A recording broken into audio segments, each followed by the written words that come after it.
Mike Bohn here with Julia Budd, the former Bellator champion and free agent now, right, Julia? Yes, So free there's some agent. exciting stuff going on right now. Just tell me a little bit about how you arrived at this point. Did you fight out your contract? Did you part ways with Bellator? How did that go? Yeah, I fought out my contract, and so I've been a free agent since like the end of July, and yeah, I'm excited about it. Yeah, definitely. So was there any talks before you reached that point of like re-signing with Bellator, or was this something that was kind of in the back of your mind that you wanted to do?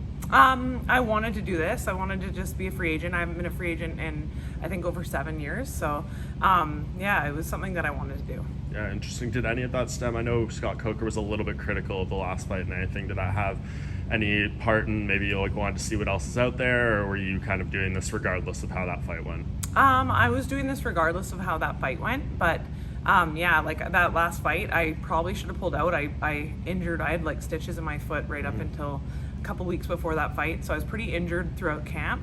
But yeah, I wanted to just finish off my contract and get that fight done and see what's next for me. Are you kind of just seeing what the lay of the land is out right there, or what are you kind of thinking at the moment? Yeah, it's exciting that there's a 155-pound tournament in PFL. That's exciting, and that the UFC is still doing some 145-pound fights. But yeah, it's kind of exciting that there's other organizations in this weight class now. So Yeah, have you been talking to any of those people? Are you still talking to Bellator about maybe coming back there? What's kind of the ongoing discussions? Would you say? yeah, well, Bellator is like my home, so it's like everyone there's been great over the years, and so there's like I guess yeah, it's close to my heart. Yeah. I helped build that division. I was the first female with Marlos that they signed for the 145-pound division.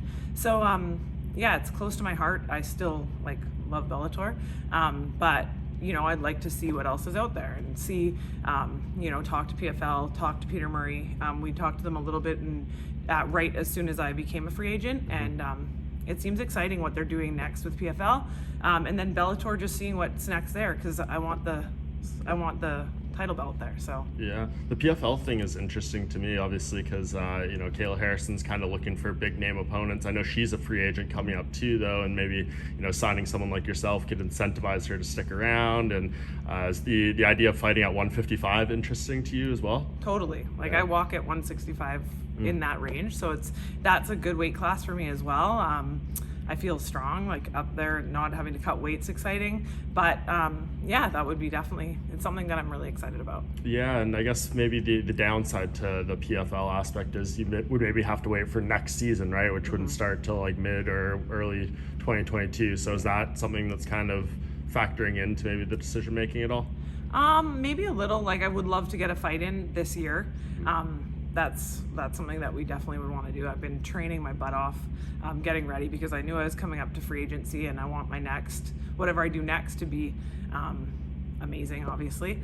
But yeah, at the same time, yeah, I'd be willing to wait for the right opportunity. Yeah, what do you think of Kayla Harrison, just out of curiosity? Obviously, she's kind of a big name that's growing in the sport and has the Olympic background and all that stuff. I think she's good. Like I've been watching her, and I think I think what she's doing has been good, and I think she's going to come out on top again for this 2021 season. So Yeah, I think that'd be such a big fight for you guys. And then what about the UFC element? Has there been any talk about that at all? Obviously, they need 145-pounders, and you have a history with Amanda Nunes as well. yeah, exactly. That is super exciting as well. So it'd be good to talk to them. It'd be good to talk to PFL and Bellator, obviously.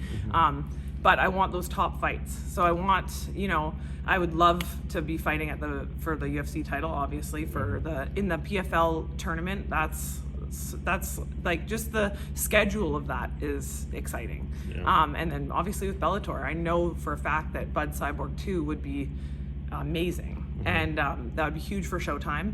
And yeah, so I mean, that's also like it kind of is like, if the right opportunity at any of those organizations present itself, I think it's yeah. Yeah. Do you think you should have got that rematch with Cyborg right away? Like, is that something that's kind of played into that at all? Like, is there any?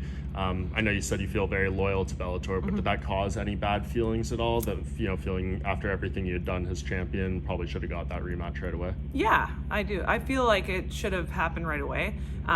I feel like that was a close fight, and that it could have gone the first couple of rounds were close, and then I started making some key technical errors that we've obviously corrected and worked on. And I think I should have got that. I think I should have got that, but it wasn't in my contract, so it's my bad. It's on me. Did you, obviously you watched Cyborg's fight against Leslie Smith and everything, did you see anything in that one that made you even more confident in the possibility of a rematch? Absolutely. Yeah. And Leslie, good job. Leslie did really well. So so I guess what's the timeline for you? What are the priorities? I know you said you wanted to fight this year. Is it whoever just gives you the best money, the best highly ranked fights, the most activity, all of the above? Yeah, exactly. Yeah. I think it's all of the above. At this stage of my career, I'm looking for big fights, money, being valued with the organization, conversation. I mean, I think that as being a 4-time world champion for Bellator, I deserve that sit down with Scott Coker and seeing what the next step for my career is there, if that's an opportunity. And then, I guess it's all of the above. Yeah. If you had to pick one rematch, would it be Amanda or Cyborg? Oh, I'd say that they're equal, but Cyborg is that's exciting to me. I think that could be a huge pay-per-view.